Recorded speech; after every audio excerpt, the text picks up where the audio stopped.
us talking about all these specs and everything, have you heard about the new Square Enix game? Which one? The one that sucks, and it just came out. Oh, crud. That's every Square Enix game. Right, can you look up most recent Square Enix game? Avengers? I'm gonna give you the premise. Avengers? Right? No. I'll talk about that a little bit. Okay. That's the last Square Enix game I remember. So everybody's gonna know exactly. It's right there, but now the screen went black. The top left. Forspoken.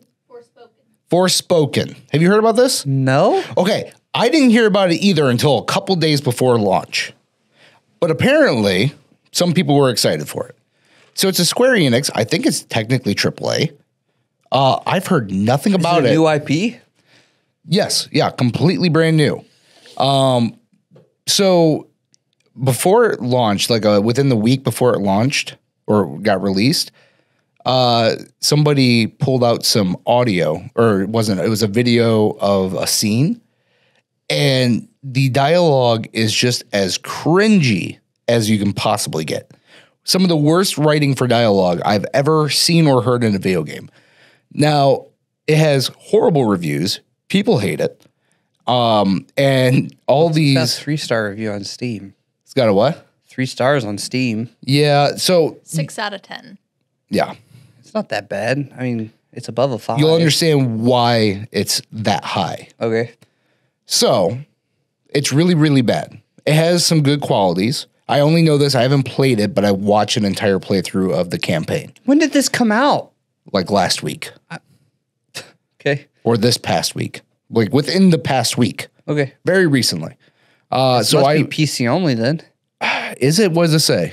It was released on January 24th, and it was released for PlayStation 5 and Windows. There you go. So yeah. Yeah, I thought it was a PlayStation also. So it has the worst characters. The main character that you're forced to play as is a head teenager who is an orphan and also involved in gangs in New York. And she's just mean to everybody. And then all of a sudden, I forget how she even happens. She gets transported into this magical world. So then she's there. Shortly thereafter, she gets a magical wristband that talks to her, but only she can hear it. And it gives her magical powers. It's an Apple Watch. Yeah, it's just like it's just a futuristic Apple Watch that does magic. Throughout the entire game, she stays just a completely horrible character. She's just mean to everybody. At one point, a person starts crying because her dad died and she was the one responsible for it. And then she's like, "Oh, you think your life's bad? I was an orphan." And it's like, you're trying to out-sad the person who just lost their parent. Like, just horrible game. Problems, bigger contest. Right. Horrible game. The combat looked kind of fun, but apparently each enemy only has like 2 attacks. And so the one guy I was watching play it on hard, he's like, this isn't hard, they're just tanky. That's it. Mm-hmm.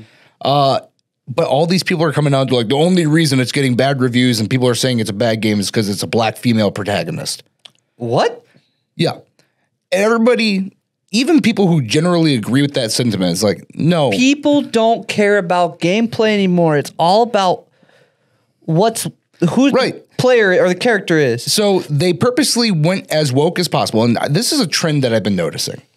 I think that during development, if the dev team is like, oh, we have a deadline and this game is bad, they're like, make it woke. Because then if somebody says anything negative, we instantly call them racist or sexist or all of the above. Because that's all that's been happening. So now you have these people who are prostrate, or I'm not even going to use that word because I know I'm not going to say it right. They're going into White Knight for the game. Oh, okay. And so they're review bombing it positively.